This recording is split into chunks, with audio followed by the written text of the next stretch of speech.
Hey guys, it's me, Manna. Welcome back to Alternative Unicorn.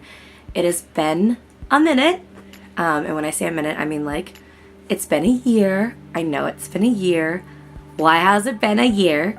It's been a year for a myriad of reasons. One, I got a job. It's an overnight job, so my life schedule completely changed. So my workspace changed, and how I could film changed, and my time changed, all of that. Some political things in America happened, which made the internet a not so nice place to be for a while. So I was really intimidated. I was really intimidated. And I've always done this channel because I felt called to it, or because I had a passion for it, and because I was inspired. So I don't try to force inspiration. If I wasn't inspired to do something, I just didn't do it. And in the last 2 weeks, I became inspired again. So can't make promises, but I promise to always do things when I'm inspired to, which means hopefully the content is better. So I'm inspired to do a few videos, and I'm gonna do some, and I wanna keep doing them because I love the community, I love this channel, and I love all of you. So what are we gonna talk about today? Today I wanna get into a topic that I touched on the Facebook a while back, and we talked about it a little bit when I was trapped in the bathroom episode. That was really fun. That was on my Facebook Live, called Limiting Conversations. And I like to call it, If I Had $1 Million. So what is limiting conversations? If I had $1 million. These conversations are the conversations that you have in your life when you use these specific types of phrases. First one, if I had blank, then I could do blank. Think about that for a second. What is the first thing that pops into your head? Usually most people say, if I had money, I would go on that trip finally. If I had like just $50,000, then I would pursue my dreams. If I had, like, this is a trap. This is a cycle and a trap that we put ourselves into, saying, if this, then this. These are limiting conversations. Another common one is, if I was blank, then I could do blank. So this is the limiting conversation that you don't possess the skills or whatever kind of thing that you think that you aren't. You think that what you aren't is keeping from being what you want. When we use the terms about ourselves, so I'm going to start first with the if I was conversation. If I were this, if I were that. These are about characteristics. When we use the word with God, with the universe, and to ourselves and our psyche, saying, if I were this thing, if I were brave, if I were confident, if I were funny, if I were sociable, then I could do these things. That negative energy reaffirms to your brain that you are not those things, and then therefore you cannot do the other thing, the desired goal or outlook, the thing that you want to do. This is really challenging. I think we all do it. I think everybody does it. It reaffirms to everyone and everything around you that you can't do it. So a good example that has been in my life, I'll talk about what I know and who I am and what I've done to have these limiting conversations about me, the ones about my personality personally. So I have this whole thing about fear and bravery and courageousness. So I would say, oh, if only I were brave, I would try out for American Idol, The Voice. I have a really negative block against trying out for shows that have to do with singing, because that was something I decided that I couldn't do a long time ago. And then because I decided it and I made that decision, and the part of my soul that really wants to sing for my job and for my career is pissed about it and is fighting me on it, so I'm always reaffirming to that part in myself that I can't do it. I can't I'm too old. I'm too old. I'm not pretty enough. I'm not good enough. I'm not creative enough. Here's a good one. I don't play an instrument. A voice isn't a good enough instrument by itself. So therefore, here's all of the evidence that I have to show you myself, all of you, the universe, but especially to myself, that I can't do what I want to do with my life. I can't be a singer. That is a limiting ass conversation. The reality is that it all starts with me accepting the fact that I want it.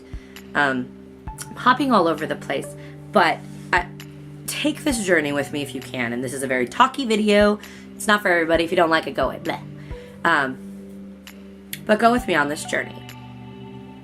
I am now at the place in my life where I'm able to say, oh, I'm creative. I wanna be creative for my whole life. That looks like a lot of things. It includes singing, making videos, doing production work, doing artistic things, making music.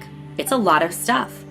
And I'm 32, and it took until I was 32 for me to have the confidence to tell people that that is what I want to do.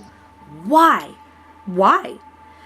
Because first, there's a lot of outside conversation that says that's not a real job. I hate that word. It's real. It's here, I'm living, it's tactile, it's real. It's so dumb. So dumb. If you are a person out there that uses that word on other people, that's not a real job. That's not a real thing. You can't live that way. You mind your own business. Mind your own business. Let people live their dang life however they want. And that was a conversation that I had about myself because I was afraid to stand up to other people and tell them what I really wanted to do. I always felt like I had to defend myself, explain myself, come up with good reasons, and come up with a plan.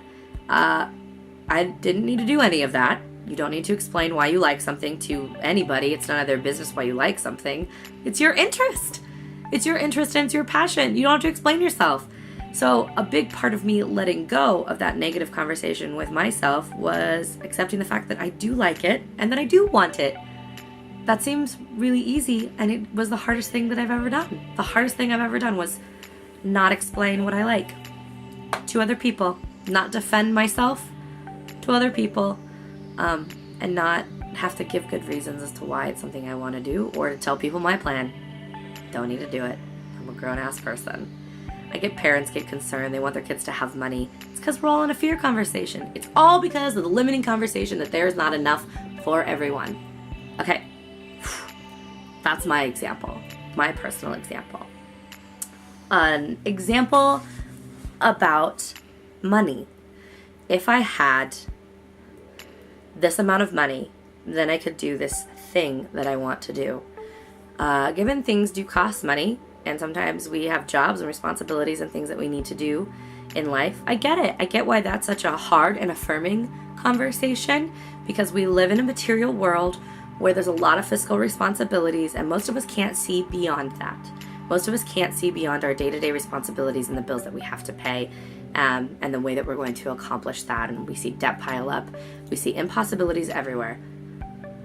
It is not easy to simply change your thoughts and say, oh, I'm just going to believe that I can do something else. That is not what I'm talking about. This is work. This is like a lifelong journey, and it's a lot of work. How do we do this? How do you make money come out of thin air?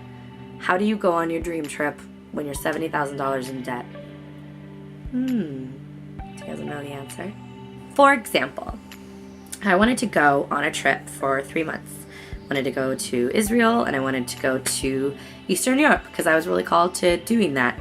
At the time, I had a roommate, I had rent, I had responsibilities. I lived in San Diego. I had a job, and I worked all the time, and didn't make a ton of money. I think I made like $12 an hour. And I wanted to literally just go and not have to worry about anything for 3 months. So I did the math, and in my head I was like, oh my God, it's gonna cost like $10,000. Oh my God, I can never do this. I only make like $15,000 a year, and I have to pay rent in the meantime. So how did I pull it off? First of all, the most important thing that I can tell you when letting go of limiting conversations is also letting go that you think that you actually know the answer of how those things are going to happen. We know what we know, and that's all we know. And as they say in Landmark, shout out Landmark, as they say in Landmark, you don't know what you don't know. So, keeping space for what you don't know is really, really challenging.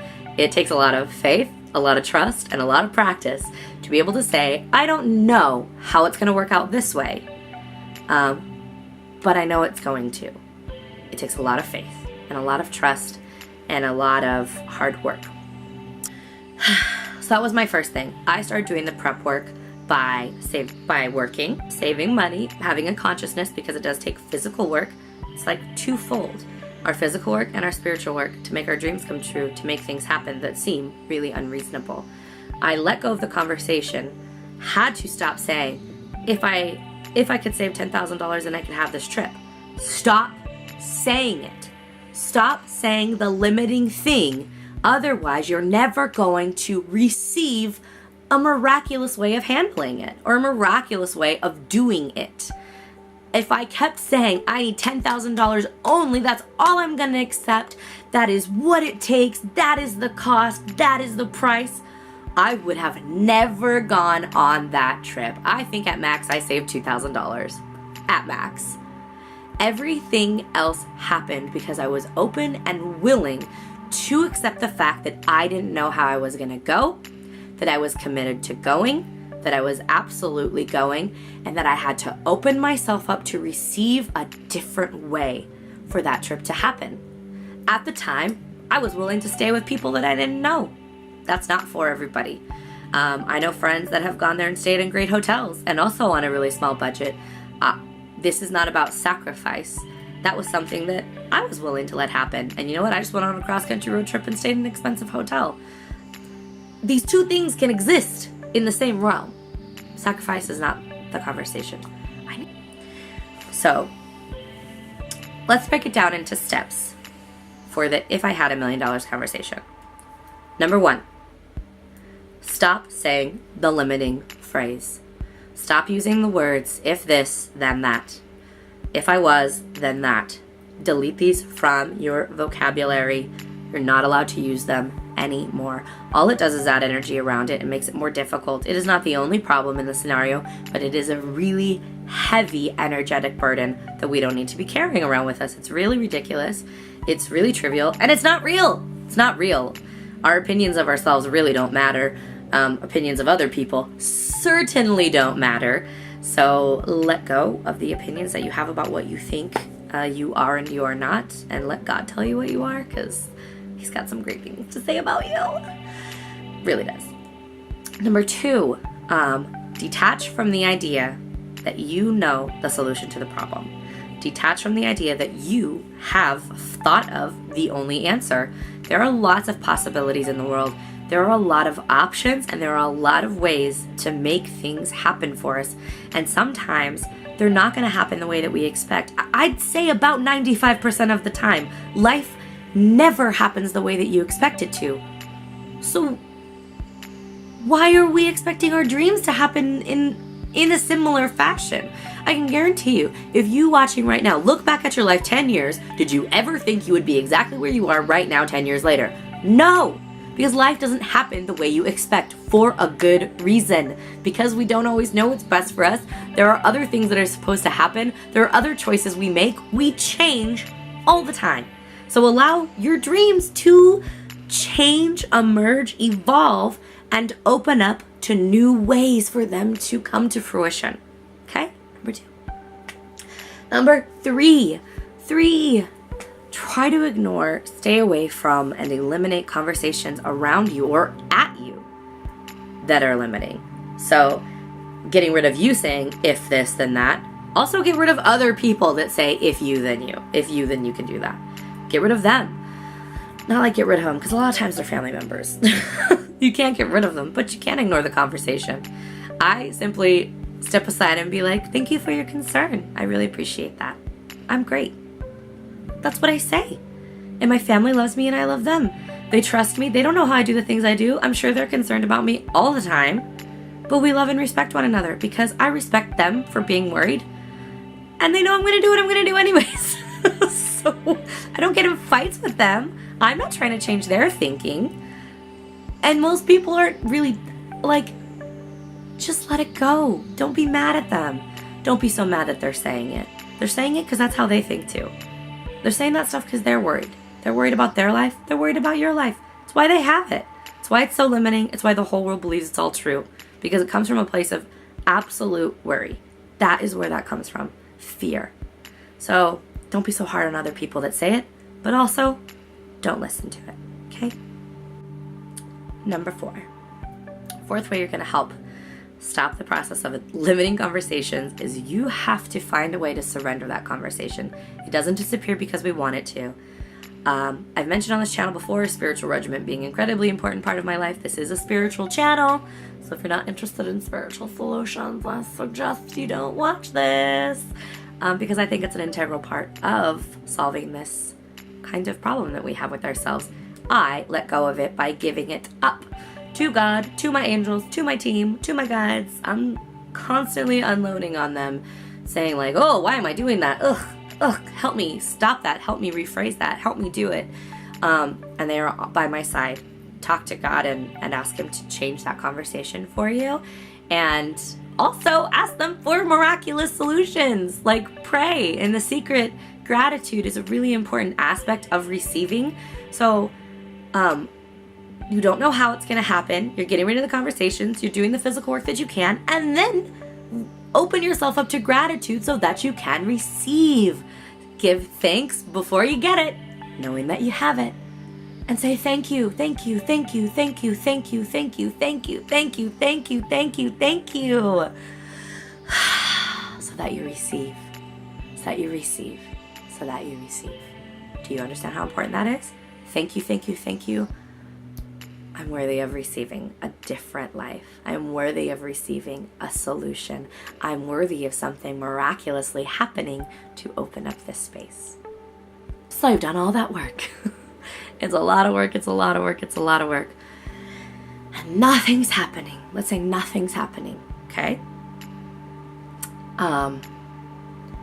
We're gonna go in then and reevaluate the goal. The thing you're asking for. It's really important to look at the things we're asking for and see what about it do we really want or why we really want it. I have found personally in my life that when I'm trying to accomplish something and I've got all these limiting conversations around me, blah, blah, blah, blah, blah, blah, can't get rid of stuff. A lot of times it's because I might be asking for something that I wanted 10 years ago, but I don't want it anymore. And I have to really reevaluate and step on that and look at it. If it isn't something I want anymore, I just simply let it go. It's really hard. It's a long process. You have to deal with shame and guilt and all this stuff for changing your mind. There's a lot to go around. But I would say check in with your limiting conversation and see if you are limiting it because you don't want the thing anymore and you're too afraid to tell people that you don't want it. That got really, really real. But I know way too many people, especially my age, in our 30s, that have gone for a goal our entire life since we were 15 years old, got to our 30s, realized we didn't want it anymore, didn't know how to express to people that we didn't want it because we were ashamed for not wanting it or for asking for support. I don't know why we get so ashamed. I don't know why I was so ashamed to tell people that I wanted to do something different. But for whatever reason, it made it really difficult. And then I had to tell everybody that I didn't want that thing anymore. It was really, really scary. But then when that stuff went away, all of a sudden I found out there was like 50 other things that I did want. I'm not saying this is you, and I'm not saying this is why you have a limiting conversation. I'm saying if you're doing all of these other things to change your limiting conversation and there's still like a really big block around it, check in. Just simply check in and evaluate. Are you talking bad about that goal or that thing that you are because you don't want to be it? Or because, you know what I mean? So just check in with yourself. Okay? Good. Okay, moving on. So since this is all about goals and I'm like getting really passionate and getting really inspired, so I'm just gonna kind of wrap it up around limiting conversations, why we shouldn't limit ourselves. If you say a negative conversation, a negative thing about yourself, you stop possessing the good aspects of that trait. Dare to believe for a second that your worst quality is actually your best quality, masked under all kinds of shame and grief and weird stuff, and you just don't know how to harness that power yet. That is absolutely true for myself. Look at what you're afraid of. Who are you trying to please? Who are you trying to prove something to? Who are you trying to convince that you can't live the life of your dreams? And why do you think that you don't deserve to have great stuff? This is a really hard conversation in the world that we live in. We have the whole country fighting to maintain a status quo that hasn't existed for like 20 years, but people are like fighting tooth and nail for it. And I think it's because of this fear racket that we're running. I can't do this. If this, then that. I can't do it. I can't do it. I can't do it. Now, to end and wrap it home, there are things that we can physically do to improve those situations, to improve those limiting conversations. So, is it spiritual? Is it something you can actually change? Is it harvested around shame and guilt? What are the reasons that you're saying it in the first place? If you don't take away anything else from this, but that would be okay with me. Why are you saying it in the first place? Who is it for? What is it about? And what is it keeping you from doing? I challenge all of you this week to stop yourself every time you hear it happening. I still do it all the time. I have to check in all the time. I have to recreate my conversations all the time. It's practice. Practice, practice, practice. Shaman Durek says, I love Shaman Durek. Shaman Durek says you live in a plane of refinement, not perfection. And I absolutely love that he says that. Because if you're perfect, like the whole planet, if this is a plane of perfection, everything would be perfect. It's not. You're here to refine, get better, and learn things. So don't feel so stupid. Like, don't feel so dumb. Don't be so hard on yourself. Ugh. And don't limit your conversations. You can have, be, and are everything already. It's already inside of you. You're uncovering. You're unlocking. You're not getting. Okay? You're not going out to get. You're uncovering. Something is on top of it. Something's on top of you telling you no. It's not that you are inherently not something, okay? I'll just leave it at that. Love and light. I'm happy to be here. I'm happy to be back. I'm excited to live process with someone new, and I might go do that right now. So, like and subscribe. See you later, lovelies. Bye.